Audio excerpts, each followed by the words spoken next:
Hi friends, welcome to my channel. విక్కీని అపార్థం చేసుకున్న అరవింద్కి మురళి బండారాన్ని బయటపెట్టిన పద్మావతి. నిజంగానే విక్కీని అరవింద్ అపార్థం చేసుకుందా? అసలు ఇదంతా ఎలా జరగబోతుంది అనేది ఈ వీడియోలో తెలుసుకుందాం. మురళి అరవింద్ని ఇంటికి తీసుకొస్తాడు. తీసుకొచ్చిన తర్వాత అప్పుడే ఇక అరవింద్ అయితే చాలా ఆనందపడుతూ ఉంటుంది. ఈరోజు మిమ్మల్ని కలవడం నాకు చాలా హ్యాపీగా ఉంది అని అరవింద అంటూ ఉంటుంది. ఇక మురళి అయితే, అవును రానమ్మ, విక్కీని ఫోన్ చేసి నిన్ను ఇక్కడికి తీసుకురమ్మని చెప్పాడను తను కూడా నాటకం ఆడుతూ ఉంటాడు. తర్వాత ఇక రాజు అయితే వీలైనంత తొందరగా అక్కకి నిజం చెప్తే బాగుంటుంది, లేకపోతే ఈ దుర్మార్గుడు అక్క వంక పెట్టుకొని ఇలాగే నటిస్తూ ఉంటాడు అని రాజు కావ్య ఇద్దరూ చెప్పేసి వెళ్ళిపోతారు. ఉదయం అవుతుంది. ఉదయం అవ్వంగానే ఇక పోలీసులు లాయర్స్ అందరూ కూడా వస్తారు. వచ్చిన తర్వాత మీ ఆస్తిని మేము జప్తు చేస్తున్నాము అని అంటారు. దాంతో ఒక్కసారి విక్కీ షాక్ అయిపోతూ ఉంటాడు.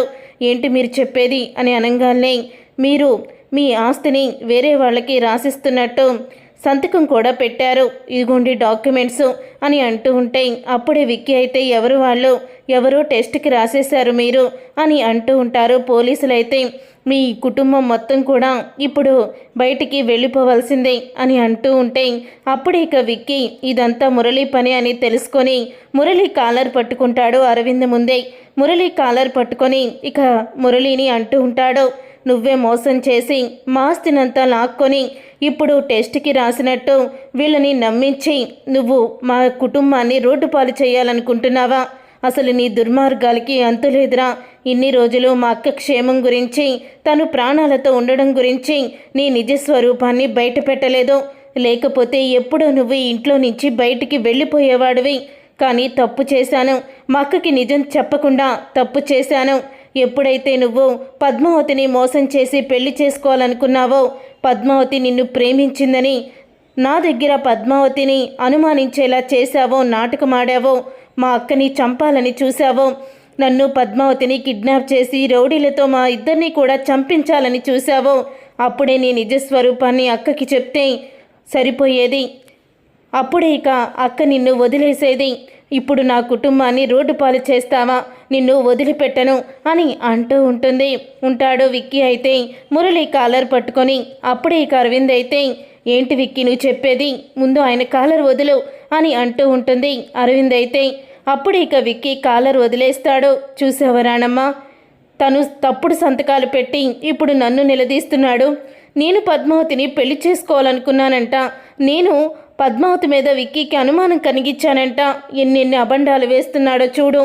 నీకు చెప్పాను కదా, విక్కీకి మధ్య నేనంటే పడడం లేదు, విక్కీ నన్ను దూరం పెట్టాలనుకుంటున్నాడని చెప్పాను కదా, మనిద్దరిని విడదీయాలని చూస్తున్నాడు అని కూడా అన్నాను కదా అని మురళి అయితే చెప్తూ ఉంటాడు. అక్క, వీడు చాలా దుర్మార్గుడక్క, వీడు ఆడపిల్లల జీవితాలతో ఆడుకునేవాడు అని అంటూ విక్కీ చెప్తూ ఉంటే అప్పుడే అరవింద్ అయితే విక్కీ చెంప పగలగొడుతుంది. ఇక విక్కీ చెంప పగలగొట్టడంతో అందరూ కూడా షాక్ అయిపోతూ ఉంటారు. అప్పుడే ఆర్య అయితే, అక్క విక్కీ చెప్పేది నిజమే, బావ మంచివాడు కాదు అని ఆర్య కూడా అంటూ ఉంటాడు. ఈలోగా పద్మావతి కూడా చెప్తుంది, ఆపుతారా? నా భర్త ఎంత మంచివాడో, ఎంత దేవుడో నాకు తెలుసు. అలాంటి నా భర్తని ఇంత అవమానిస్తారా? మీ కుటుంబానికి ఇలాగా జరగాల్సిందే అని అరవింద అంటూ ఉంటుంది. అక్క, నువ్వు వీడు మాటలు నమ్మి నన్ను అపార్థం చేసుకుంటున్నావు, నేను చెప్పేదంతా నిజమేనక్క అని విక్కీ అయితే బాధపడుతూ ఏడుస్తూ అంటూ ఉంటాడు. ఇక చాలు, ఇన్ని రోజులు ఈ అక్కంటే ప్రాణం, అమ్మతో సమానమని నువ్వు నాకు చెప్పినవన్నీ అబద్ధాలే. నా భర్తని నన్ను విడదీయాలనుకుంటున్నావా? నా భర్త విడిపోతే నేను బ్రతికుంటాననుకుంటున్నావా? మీరు దూరమైనా నేను బ్రతకగలను, నా భర్త దూరమైతే నేను చచ్చిపోతాను. అసలు నువ్వంటేనే నాకు అసహ్యం వేస్తుంది. ఏవండి, వీళ్ళు ఎలాగో రోడ్డు పాలైపోతున్నారు, నన్ను మీతో పాటు తీసుకువెళ్ళిపోండి అని అంటూ ఉంటుంది. అరవింద్ అయితే, నువ్వెక్కడికి రానమ్మా, నువ్వేమీ వెళ్ళాల్సిన అవసరం లేదు, ఈ ఇల్లు ఖాళీ చేసి వాళ్లే వెళ్ళాలి అని అంటూ ఉంటాడు. మురళి అయితే, అప్పుడే చూసావక్క, ఈ ఆస్తిని బావ పేరు మీదే రాయించుకున్నాడు అని అనగానే, లేదు రానమ్మ, ఈ ఇల్లు మాత్రం ఇల్లులాగే ఉంటుంది, ఎందుకంటే ఈ ఇల్లుని ఎవరూ కూడా దోచుకోలేరు, ఈ ఇల్లు నీ పేరు మీద కూడా ఉంది కదా అని అంటూ ఉంటాడు మురళి. అవును, ఈ ఇల్లు నా పేరు మీద కూడా ఉంది, మీరందరూ వెళ్ళిపోండి ఇక్కడి నుంచి అని మురళి మాటలు విని అరవింద్ అయితే ప్రవర్తిస్తూ ఉంటుంది. అప్పుడే ఇక విక్కీ అయితే బాధపడుతూ తన కుటుంబాన్ని తీసుకొని బయటికైతే వెళ్ళిపోతాడు. అలా వెళ్ళిపోయిన తర్వాత ఇక పద్మావతి అయితే వదిన ఇలా మారిపోతుందని అనుకోలేదు అని అనగానే వాడి మాటలు అలా ఉంటాయి. మా అక్క ఏ రోజుకి మారుతుందో అని అంటూ విక్కీ చాలా బాధపడుతూ ఉంటాడు. తర్వాత కొన్ని రోజులు గడుస్తాయి. అరవింద్ అయితే గుడికి వెళ్తుంది. గుడికి వెళ్ళిన తర్వాత అప్పుడే అరవింద దేవుడికి మొక్కుకుంటూ ఉంటుంది. నా తమ్ముడే నా ప్రాణం, నా ప్రపంచం అనుకున్నాను, కానీ నా తమ్ముడు ఇలా ప్రవర్తిస్తాడని నేను అస్సలు అనుకోలేదమ్మా. నా తమ్ముడు నా పట్ల ఇలా ద్వేషాన్ని చూపిస్తాడని అసలు ఊహించలేదు అని బాధపడుతూ ఉంటుంది. అరవింద్ అయితే నువ్వు ఆయన గురించి తప్పుగా అనుకుంటున్నా వదిన అని పద్మావతి అక్కడికి వస్తుంది. నిజంగానే నీ భర్త దుర్మార్గుడు, తను దుర్మార్గపులు చేసేవాడు.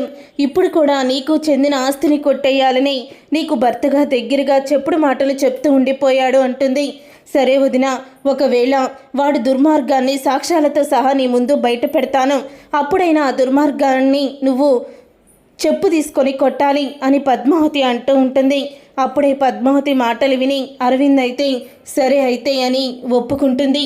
ఒకరోజు మురళికి కాల్ చేస్తుంది పద్మావతి. అయితే ఫోన్ చేసి నీతో మాట్లాడాలని అంటుంది. ఆ మాట విని మురళి అయితే పద్మావతిని కలుస్తాడు. నా భర్త కోసం నువ్వు చెప్పినట్టు చేస్తాను, మా ఆస్తిని తిరిగి ఇచ్చేయని పద్మావతి అంటుంది. అప్పుడే మురళి అయితే నువ్వు నాతో ఒకరోజు గడుపు, అప్పుడు ఆలోచిస్తాను అని అంటూ ఉంటాడు. నా భర్త కోసం, కుటుంబం కోసం ఏదైనా చేస్తాను, ఎక్కడికి రావాలి అని పద్మావతి అడుగుతుంది. అప్పుడే మురళి అయితే నా గెస్ట్ హౌస్ ఉంది, అక్కడికి వచ్చేయి అని చెప్తూ ఉంటాడు మురళి. అప్పుడే ఇక పద్మావతి అరవింద్కి ఫోన్ చేసి తనని గెస్ట్ హౌస్కి రమ్మంటుంది.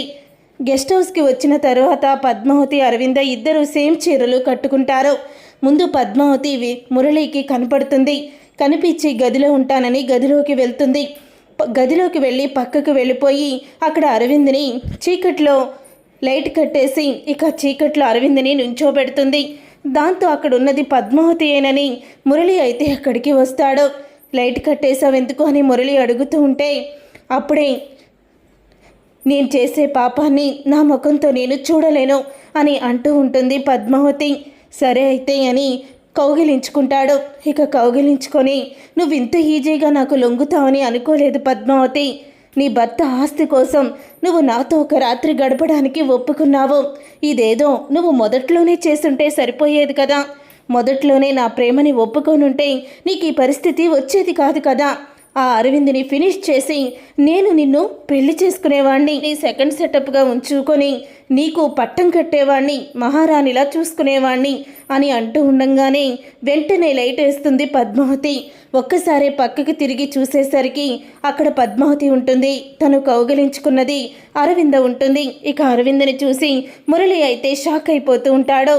అప్పుడే అరవింద్ అయితే మురళి వైపుకి తిరిగి చంప పగలు కొడుతుంది మురళిని. చూసారుగా ఫ్రెండ్స్, రాబోయే కథలో ఖచ్చితంగా ఇలాగే జరగబోతుంది. మరి ఇలాగే జరగాలని మీరైతే కోరుకుంటున్నారా? అయితే వీడియోని తప్పకుండా లైక్ చేయండి, షేర్ చేయండి, కామెంట్ చేయండి. నువ్వు నేను ప్రేమ సీరియల్ అప్కమింగ్ ఎపిసోడ్స్ని టీవీలో కన్నా ముందుగా చూడాలనుకుంటే ఛానల్ని సబ్స్క్రైబ్ చేసుకొని పక్కనే ఉన్న గంట సింబల్పై ఆల్ అని క్లిక్ చేయండి. అప్పుడు మేము పెట్టే ప్రతి వీడియో మీరు మిస్ కాకుండా చూసేయవచ్చు.